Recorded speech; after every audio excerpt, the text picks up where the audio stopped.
হ্যাঁ বন্ধুরা, সবাই কেমন আছেন? মমতা লাইফস্টাইলে আপনাদের অনেক স্বাগত জানাই। এই যে দেখুন, আমরা চলে গেছিলাম এই মন্দিরে, বৃন্দাবন। হ্যাঁ, আমি সত্যি ভাবতে পারিনি যে আমি এত তাড়াতাড়ি এই প্রেম মন্দির বা বৃন্দাবন ঘুরতে পারবো। দেখুন এই দৃশ্যগুলো দিয়েছে ওই মন্দিরে, কত সুন্দর লাগছে বলুন। হ্যাঁ, আপনারাও আসবেন, আপনাদের এখানে এতই মন লেগে যাবে আর বাড়ি যেতে ইচ্ছাই করবে না। দেখুন কত সুন্দর লাগছে না বলুন, মন্দিরটা দেখছেন?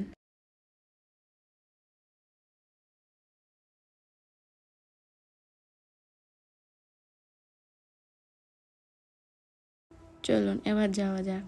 এই যে আমরা ভিতরে দিয়েছি আমার মেয়ে আর আমি, কারণ ক্যামেরাটা ধরতে পারছি না, এতই ভিড় ছিল তো।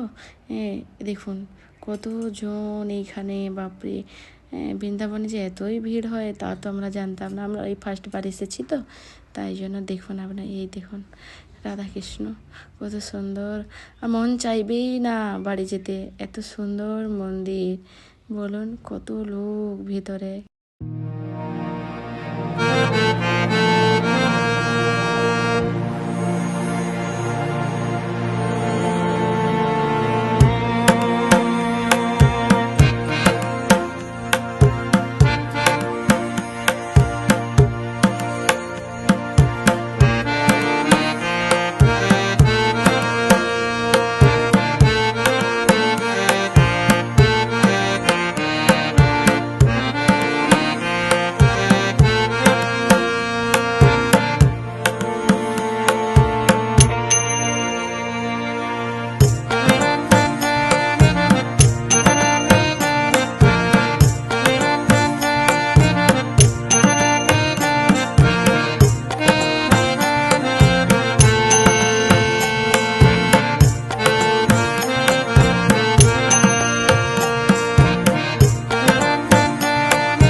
তো দেখুন এই সেই পর্বত, ভগবান ইন্দ্রের অহংকার কমানোর জন্য এবং আর এই ইন্দ্রের প্রলয়কারী বৃষ্টি থেকে ব্রজবাসী রক্ষা করবার জন্য এই লীলা করেছিলেন বলে শ্রীকৃষ্ণ তার কনিষ্ঠ আঙ্গুল দিয়ে পর্বতটা তুলেছিলেন। রাধে রাধে। আর সবাই কমেন্ট করে বলবেন ভিডিওটা কেমন হয়েছে, আর সবাই ভালো থাকবেন।